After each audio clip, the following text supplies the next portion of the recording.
ideme.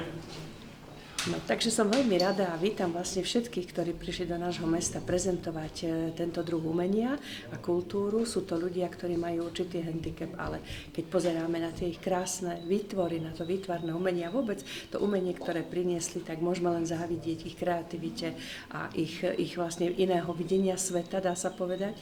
A naozaj prekážky nie sú, to znamená, my by sme sa mali všetci spájať v tom umení a aj tu vidíme, že sú to naozaj prekrásne výtvory. Ja všetkých Lučenčanov pozývam na výstavu do galérie, Novohradskej galérie, aby si prišli pozrieť to videnie sveta inými očami a ľuďmi, ktorí majú možno trošku naozaj ten handicap, alebo sú trošku iní, ale nám to vôbec nevadí, pretože toto je to umenie, ktoré chceme ľuďom prezentovať.